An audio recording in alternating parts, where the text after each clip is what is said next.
Tête-à-tête à Doha entre le président de la République de la RDC, Félix-Antoine Tshisekedi Tshilombo, et son Altesse Sheikh Tamim bin Hamad Al Thani, émir de l'État du Qatar. Les évolutions régionales et internationales, la situation au Moyen-Orient, notamment l'agression iranienne contre le Qatar, étaient au centre de cette rencontre. Un violent incendie s'est déclaré dans la nuit de ce jeudi 2 avril 2026 dans le quartier Katoyi, dans la ville de Goma. Selon les premières informations recueillies, les sinistres a ravagé plusieurs habitations, laissant au moins une vingtaine de ménages sans abri, désormais concret de passer la nuit à la Belle Étoile. Nouveau journal sur SVTV. Bienvenue à tous. Dans l'actualité, un violent incendie s'est déclaré dans la nuit de ce jeudi aux environs de 22h45 dans le quartier Katoyi, en commune de Karissimbi, dans la ville de Goma. Selon les premières informations recueillies sur place, le feu a ravagé plusieurs habitations, laissant au moins une vingtaine de ménages sans abri, désormais concret de passer la nuit à la Belle Étoile. Les bilans humains provisoires fait état d'une tragédie majeure. Une famille de plus de 6 personnes auraient péri dans les flammes. Les circonstances exactes du drame restent à élucider. Dans l'actualité, tête-à-tête, mercredi 1er avril 2026 à Doha entre l'émir du Qatar, Sheikh Tamim bin Hamad Al Thani, et le président de la RDC, Félix-Antoine Tshisekedi. Au cours de cet entretien, le chef de l'État a exprimé la solidarité de la République démocratique du Congo face à l'agression iranienne contre le Qatar. Il a réaffirmé l'attachement de Kinshasa au droit international et à la souveraineté des États. Ils ont également échangé sur la dégradation sécuritaire dans l'Est de la RDC. L'occasion faisant le larron, le chef de l'État a salué les efforts de médiation de Doha en faveur d'une paix régionale durable. Le président de la République, Félix-Antoine Tshisekedi Tshilombo, et son Altesse Sheikh Tamim bin Hamad Al Thani, émir de l'État du Qatar, ont, à l'occasion de leur entretien tenu ce mercredi 1er avril 2026 à Doha, évoqué les évolutions régionales et internationales, en particulier la situation au Moyen-Orient, notamment l'agression iranienne contre le Qatar et plusieurs États de la région. Témoignant de la solidarité du peuple congolais à l'égard du peuple qatari, le président de la République a réaffirmé l'attachement de la RDC au respect du droit international et du principe de la Charte des Nations Unies, en particulier le respect de la souveraineté et de l'intégrité territoriale du Qatar. Les deux dirigeants ont également partagé leurs préoccupations face à la dégradation de la situation sécuritaire dans l'Est de la République démocratique du Congo. À cet effet, Félix-Antoine Tshisekedi Tshilombo a réaffirmé la pleine adhésion de la République démocratique du Congo aux efforts de médiation entrepris par le Qatar destinés à instaurer une paix régionale durable. Après la République du Congo, elle a été reçue par le président Denis Sassou Nguesso, la candidate de la RDC au poste de secrétaire général de la francophonie, Juliana Lumumba, accompagnée du ministre délégué chargé de la francophonie et de la diaspora, Crispin Badou, a poursuivi sa campagne à Dakar pour solliciter le soutien du président sénégalais Bassirou Diomaye Faye. Dans la continuité de sa campagne électorale, au poste de secrétaire général de l'Organisation internationale de la francophonie, la candidate de la République démocratique du Congo, Juliana Lumumba, fille du héros national Patrice Emery Lumumba, est à Dakar dans le cadre de sa campagne. Après la présentation officielle de la candidate congolaise auprès du président du Congo-Brazzaville, Denis Sassou Nguesso, à la recherche d'un soutien dans cette compétition internationale, Juliana Lumumba s'épanche pour Dakar en vue de poursuivre sa campagne et d'affirmer son ambition de jouer un rôle central au sein de la francophonie, une organisation qui regroupe plus de 80 États et gouvernements. C'est donc ici que la République démocratique du Congo poursuit sa campagne pour les postes de secrétaire général de la francophonie. Conduite par Crispin Badou Panzou, la délégation de la RDC est venue présenter Juliana Lumumba Amato, président de la République du Sénégal, Bassirou Diomaye Faye. Notons que la feuille de route que porte Juliana Lumumba vise une francophonie des peuples par les peuples pour le peuple, en s'articulant sur 9 projets neufs pour une francophonie neuve. Sur instruction des autorités, le comité de suivi de la paie des agents et fonctionnaires de l'État, au cours de sa plénière du 31 mars, a confirmé l'aboutissement effectif des opérations des paies du mois de février 2026, ainsi que le début du processus de paiement du salaire du mois de mars de cette même année, tout en démontant toute suspension. Regardez. Alors, nous venons de sortir d'une réunion, comme on a l'habitude de la tenir, sur instruction des autorités de supervision, qui a principalement tourné autour de 2 points. Il était question de faire très rapidement l'évaluation de la paie du mois de février et également aborder la question pour la paie du mois de mars. Concernant le mois de février, on peut, après évaluation, confirmer que la paie a été exécutée conformément aux instructions qui ont été données par des autorités. Les dispositions de manière pratique ont été prises pour encadrer cette paie et la clôturer, disons, de manière assez rapide. Alors, concernant la paie du mois de mars, dont on a fait le tour de la question avec les différents services gestionnaires, les services techniques qui sont dans la chaîne de la paie, ainsi que les opérateurs de paie. Et on peut confirmer aujourd'hui que la paie du mois de mars a été déjà lancée. Et comme on a toujours insisté sur la séquence des priorisations, donc ce sont les militaires, les policiers, ainsi que les enseignants qui seront prioritairement alignés. Et on va poursuivre, je dirais, le processus comme on a eu à le faire pour les 2 premiers mois du trimestre, jusqu'à ce que la paie soit clôturée, je dirais, dans un délai relativement raisonnable. Je voulais réitérer la communication que nous avons faite la fois dernière pour inviter tous les fonctionnaires, tous les agents et fonctionnaires de l'État à se méfier d'autres sources pas clairement identifiées qui pilulent des informations qui peuvent désorienter, je dirais, l'opinion publique. Je peux vous rassurer que suivant les instructions qui ont été données par les autorités, le gouvernement, les autorités de supervision, toutes les dispositions sont prises, tenant compte de glissements que nous avons connus déjà à partir du premier mois du trimestre. Et la situation va se poursuivre avec ces glissements pour arriver à une stabilisation à partir du mois d'avril, tel que les autorités l'avaient si bien, disons, fait annoncer.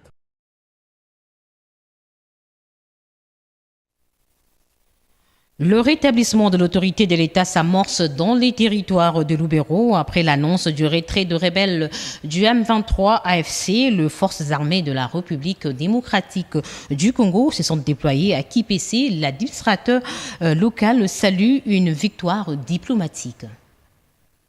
À remercier, à féliciter le président de la République qui est le commandant suprême de nos forces armées de la République démocratique du Congo et de la police nationale pour cette politique agissante.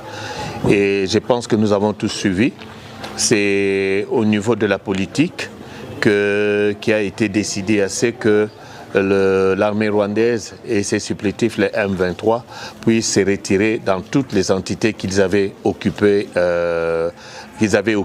En ce moment, nous retenons encore certaines localités, mais la plus proche ici, c'est Kipese, qui est l'armée, nos forces de défense qui ont déjà occupé, qui sont déjà là-bas. Et je pense d'ici peu, il y aura encore un programme pour la réinstallation de fonctionnaires délégués de l'État qu'on doit réinstaller. Et puis il y aura aussi une réunion de sécurité locale du territoire de Lubero. Donc vraiment je suis satisfait, je suis très content et je sais qu'avec cette politique agissante, cette diplomatie agissante, et toutes les parties du territoire de Lubero qui étaient occupées par l'armée rwandaise et ses supplétifs, les M23, vont revenir à l'administration du territoire de Lubero. Et à l'occasion de la clôture du mois dédié aux droits de femmes, le vice-premier ministre en charge de la fonction publique, Jean-Pierre Liaou, a communié avec les femmes fonctionnaires de Bumba dans la province de la Mongala, où il a rappelé la volonté du gouvernement de promouvoir le droit de femmes au sein de l'administration publique. Suivez. Promouvoir le droit des femmes au sein de l'administration publique est une priorité nationale visant la parité, notamment avec l'objectif de réserver au moins 30% des postes de décision aux femmes. Cet engagement du gouvernement a été réaffirmé par le vice-premier ministre, ministre de la fonction publique, Jean-Pierre Liaou Aboumba, devant les femmes fonctionnaires de l'État en marge de la clôture des activités du mois réservées aux femmes. Il est maintenant plus que jamais certain que à compétence égale, moi si azali ndenge moko na mobali. Mama ya Congo aza kosenga ba privilège particulier te. Mama ya Congo, moi si ya Congo azali kosenga que mérite na ye ezala reconnu par bakonzi ya mboka. Elelo oyo boye mokonzi ya mboka Félix Antoine Tshisekedi Tshilombo babengi champion ya masculinité positive. Elingi koloba nini baninga na ye président na Afrique bamoni te solo azali kolakisa bilembo azali kopose acte oyo ezali pe kovalorize mwasi. Cette séance a permis au vice-premier ministre de faire comprendre aux femmes l'importance de mettre en exergue leurs compétences pour être plus compétitives au sein de l'administration publique. Ce moment fort a marqué un véritable tournant dans la dynamique de féminisation de l'administration publique congolaise. Et pour clôturer en beauté, les mamans fonctionnaires ont été conviées à assister au concert religieux sous la prestation de la sœur Eunice Manyanga au rond-point Mobutu. Autre chose, dans ce journal, visite de l'aéroport Morongo de Bunia, mercredi 1er avril 2026 par le vice-premier ministre, ministre des Transports et Voies de Communication, Jean-Pierre Bemba à Bunia, chef-lieu de la province d'Elituri. Le VPM s'est dit satisfait de travaux effectués à l'aéroport Morongo de Bunia durant cette période de l'état de siège, a indiqué le gouverneur militaire Johnny Lubuya Kanchama. Accueilli au pied d'avion par le gouverneur de la province d'Elituri, le lieutenant-général Lubuya Nkashama Johnny, le vice-premier ministre en charge de transport Jean-Pierre Bemba Gombo atterrit à Bunia, province sous état de siège, avec un agenda serré. Aussitôt arrivé, Jean-Pierre Bemba Gombo visite la tour de contrôle modernisée par l'entreprise congolaise Mongabaon.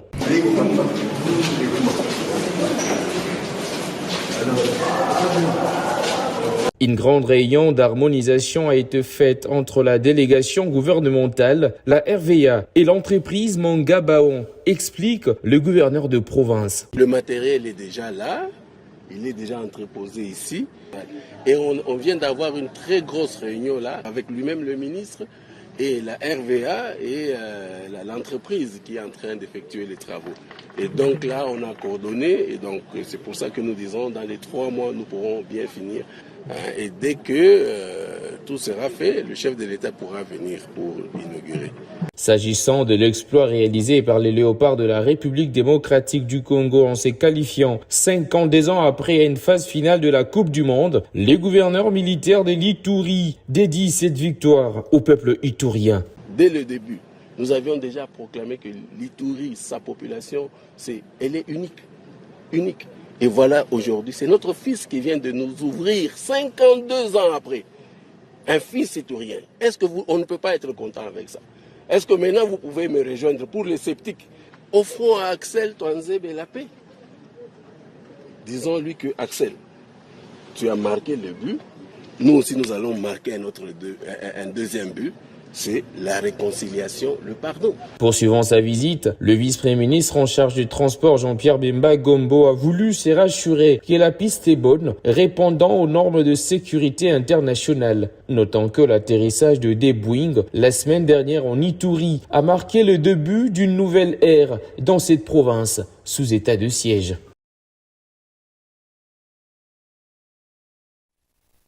Restons toujours dans ce chapitre. En Ituri, la paix et le développement en rime. L'amélioration du climat de paix et de sécurité durant cette période de l'état de siège attire les investisseurs étrangers en territoire de Djougou. Ce paysage sécuritaire renforce l'autorité de l'État et chemine la province d'Elituri dans un développement rapide. crucial pour l'Ituri qui aspire à se positionner comme un pôle économique majeur de la RDC. Grâce à l'amélioration de la situation sécuritaire, les investisseurs ne cessent de venir, attirés par les climats des affaires de plus en plus rassurants et la richesse naturelle de la province. L'arrivée des Horizon Mining à Mongwalu, à 90 km de Bunia, en est un exemple éloquent. Ces activités dans la région vont stabiliser davantage la zone, améliorer la logistique et garantir les bons déroulements de futures opérations d'exploitation aurifère. Nous sommes en phase d'implantation. Nous attendons toujours le transfert des licences qui est imminent maintenant. Nous sommes sur le point de signer un accord final de partenariat avec la Sokimo, avec qui nous allons collaborer. Et nous attendons avec grande impatience le transfert formel des permis de sorte qu'on puisse commencer les travaux de construction. Car maintenant, nous sommes contentés de nous préparer, de former les équipes de travail, de former la compagnie administrativement. Nous avons aussi commencé les seuls travaux substantiels que nous avons commencés sont ceux de la rénovation de la route entre Bunia et Mongwalu. C'est une nouvelle société qui va également créer des emplois dans la région, dissuadant ainsi certains jeunes à risque de rejoindre des mouvements subversifs. C'est une opportunité en or pour l'Ituri qui voit enfin le fruit de la paix et de la stabilité. Si je me permets, sans le soutien du gouverneur et de l'État ici, ça aurait été impossible. En tant qu'investisseur étranger pour venir ici, ça peut être un peu intimidant des fois, mais le gouverneur nous a vraiment mis à paix ces concerns. Grâce aux efforts inlassables du chef de l'État Félix-Antoine Tshisekedi Tshilombo et à la détermination du gouverneur militaire, le lieutenant-général Luboyanka Chamachuni, l'Ituri est de retour et rien ne peut freiner sa progression. En ce jour, la province connaît une ascension fulgurante portée par la vision de stabilisation et des développements. Le journal est terminé. Mesdames, Messieurs, merci à vous de l'avoir suivi. Bonsoir chez vous.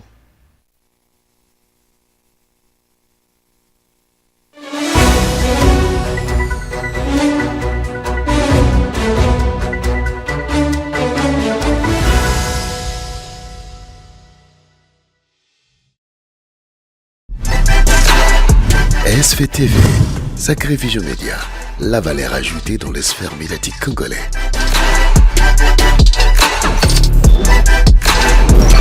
SVTV, Sacré Vision Média, rien que professionnel. SVTV, Sacré Vision Média, Canal Pro.